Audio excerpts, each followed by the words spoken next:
बहनों की लालची भाभी। करिश्मा, रेशमा और मनीषा 3 बहनें हैं। उनका एक भाई भी है, मयंक। मयंक अपनी बहनों को बहुत प्यार करता है, लेकिन मयंक की पत्नी सविता इस मामले में मयंक से बिल्कुल ही अलग है। वो अपनी ननदों का जितना बुरा कर सकती है उतना बुरा करती ही रहती है और अपनी ननदों पर हुक्म भी चलाती है। करिश्मा, करिश्मा, तुमने अभी तक नाश्ता नहीं बनाया? तुम्हारे भैया को ऑफिस जाने में देर हो रही है। हाँ भाभी, बस अभी बनाती हूँ। करिश्मा, तुम ये ढीलापन छोड़ दो। कल को पराये घर जाना है। वहाँ अगर तुम इस तरह से काम करोगी तो लोग क्या कहेंगे कि माँ ने और भाभी ने कुछ सिखाया नहीं। और तुम्हारी दोनों बहनें कहाँ हैं?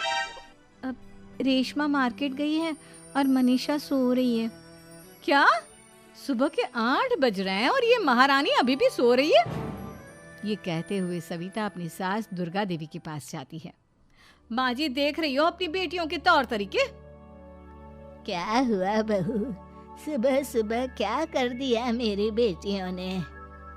अरे एक तो अभी अभी उठकर किचन में गई है, दूसरी सुबह सुबह बाहर चली गई और तीसरी अभी तक सो रही है।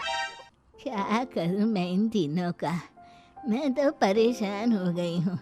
जा जाकर उठा उसे और रेशमा से मैं बात करती हूँ। सविता सीधा मनीषा के कमरे में जाती है और उससे कहती है, महारानी जल्दी उठो, सूरज सर पर आ गया है। भाभी थोड़ी देर और सोने दो ना, मैं रात को लेट सोई थी। वो क्या ना, यूनिट टेस्ट चल रहे हैं। शराफत से उठती है या नहीं, या फिर पानी की भरी बाल्टी डालूं तेरे ऊपर? नहीं भाभी, मुझे बिस्तर में नहीं नहाना, उठती हूँ मैं। मनीषा जल्दी से उठकर बाथरूम में चली जाती है। सभी आराम से बैठकर नाश्ता कर रहे होते कि तभी रेशमा बाजार से हाथ में सामान लिए आ जाती है। रेशमा को देखते ही सविता उस पर बरस पड़ती है। लो, आ गई महारानी। ऐसा भी क्या सामान लाना था जो सुबह आंख मलते ही बाजार की तरफ रवाना हो गई? भाभी, कल आप ही तो चीख रही थी कि घर का सारा सामान मुझे ही लाना पड़ता है, घर में किसी को भी किसी काम से कोई लेना देना नहीं है। अब मैं बाजार जाकर सामान ले आई तो आपको इस बात से भी तकलीफ हो रही है? देख रही हो माँ जी, अपनी बेटी की जुबान कैंची से भी तेज चलती है। और मयंक, आप तो कुछ कहेंगे नहीं अपनी लाडली बहन को। रेशमा, अपनी भाभी से ऐसे बात नहीं करते। चलो माफी मांगो। भैया, मैं क्यों माफी मांगू? आप भाभी से बोलिए ना कि हम पर कम हुक्म चलाया करे। हम इस घर की बेटियां हैं और आपकी पत्नी की ननद है, नौकरानी नहीं। लो कर लो बात। इनकी भलाई के लिए कुछ भी बोलो तो इन्हें बुरा लग जाता है। इस घर में यही इज्जत है मेरी। देख लो माँ जी, आपकी बेटी किस लहजे में मुझसे बात कर रही है।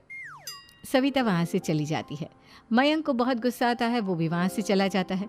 फिर करिश्मा रेशमा को समझाती है, रेशमा, तुम्हें भाभी से माफी मांग लेनी चाहिए थी ना। लेकिन दीदी, मैंने कुछ किया ही नहीं, तो मैं माफी क्यों मांगू? हाँ करिश्मा दीदी, रेशमा दीदी जैसे ही घर में आई भाभी ही उन पर चिल्ला रही थी। हाँ, मैं मानती हूँ कि गलती भाभी की थी। मैं तो इसलिए बोल रही हूँ कि भाभी ने माँ को तो पूरी तरह अपने वश में कर लिया है। वो हमारी बात सुनती ही नहीं। मयंक भैया हमारे लिए हमेशा खड़े रहते हैं, इसलिए उनकी बात का मान तो तुम्हें रखना चाहिए था ना।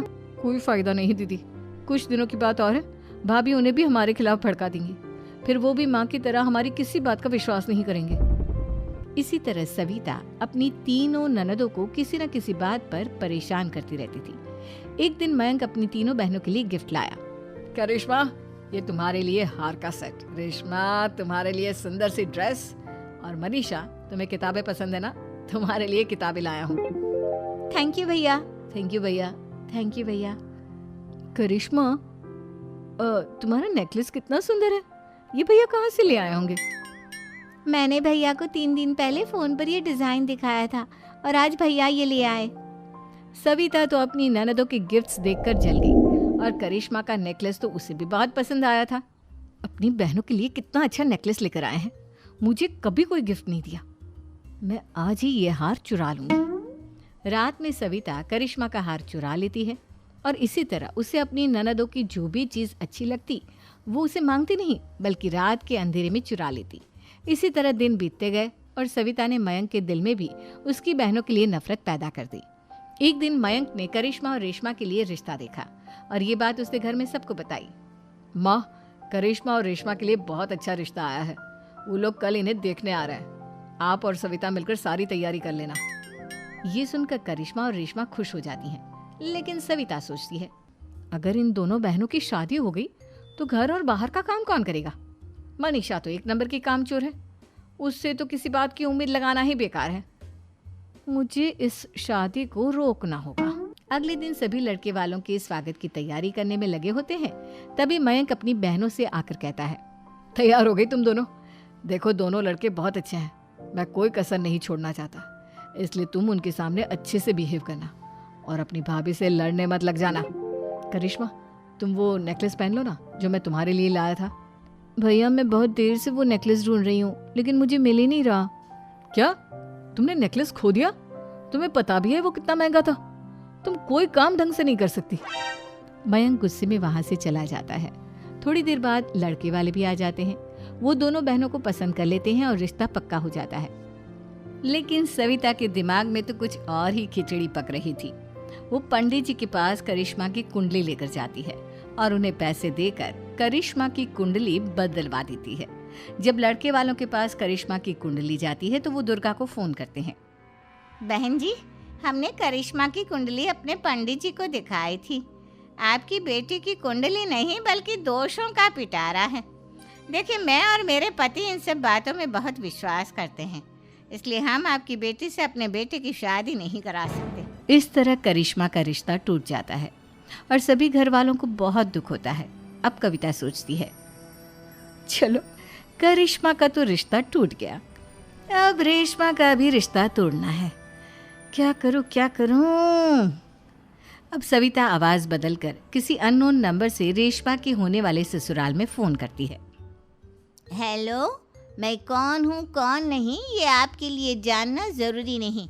बस इतना सुन लो कि रेशमा का 2 साल से किसी के साथ अफेयर चल रहा है। बस रेशमा का रिश्ता तोड़वाने के लिए सविता का इतना कहना काफी था। अब रेशमा का भी रिश्ता टूट गया। मयंक और दुर्गा देवी ने रेशमा को खूब खरी खोटी सुनाई और उससे बार बार उस लड़के के बारे में पूछने लगे। आप दोनों मुझे क्यों परेशान कर रहे हो? अरे कोई लड़का होगा मेरी लाइफ में तो मैं बताऊंगी ना, जब कोई है ही नहीं तो कहाँ से लाऊं मैं कोई लड़का? तो तेरे होने वाले ससुराल वालों को फोन किसने किया था? माँ मैं नहीं जानती किसने फोन किया था, मैं सच कह रही हूँ। मैं तो पहले ही कह रही थी इसकी लगाम खींच कर रखो, लेकिन मेरी सुनता ही कौन है। आप चुप रहिए भाभी, ये सब आपका ही किया धरा है। अब तीनों बहनों को विश्वास हो जाता है कि ये सब उनकी भाभी ही कर रही है। तीनों बहनें अपनी भाभी को सबक सिखाने के लिए एक वकील कर लेती है और घर में हिस्सा मांगना। देखो भैया, माँ बाप की जायदाद में जितना बेटों का हक होता है उतना ही बेटियों का, इसलिए इस घर के 4 हिस्से होंगे और हमें अपना हिस्सा चाहिए। मैंने तुम्हारे लिए क्या क्या नहीं किया और तुम इस घर में हिस्सा मांग रही हो? भैया, आप और माँ हम बहनों की कोई बात नहीं सुनते हो और भाभी हमारी शादी नहीं होने देगी क्योंकि उन्हें लगता है कि आप हमारी शादी में ज्यादा पैसा लगाओगे और उन्हें हम जैसी फ्री की नौकरानी कहाँ मिलेगी। तो हम भाभी के साथ तो रह नहीं सकते, हम बहनों को अपना हिस्सा चाहिए। अरे तुम्हें शर्म आनी चाहिए अपनी भाभी पर ऐसा इल्जाम लगाते हुए। वो तुम्हारे बारे में कितना सोचती है। हाँ माँ, भाभी हमारे बारे में बहुत सोचती है, दिन रात बस यही सोचती रहती है कि किस तरह से अपनी तीनों ननदों को परेशान करूं और कभी मुझे पढ़ने भी नहीं देती। दोनों बहनों का रिश्ता भी तो इन्होंने ही तोड़वाया है और रात में हमारे कमरे में आकर हमारी चीजें भी चुराती हैं। इसी तरह सविता की तीनों ननदें अपनी बात पर अड़ी रही। अब कोर्ट में तारीख भी शुरू हो गई। जब सविता को लगा कि उसकी तीनों ननद इतनी आसानी से नहीं मानने वाली, तो उसने अपने पति और सास को सारी सच्चाई बता दी और अपनी तीनों ननद से माफी मांगी। मयंक और दुर्गा को भी अपनी गलती का एहसास हो गया। अब सविता खुद करिश्मा और रेशमा के लिए अच्छा रिश्ता ढूंढती है और उनकी शादी करवाती है।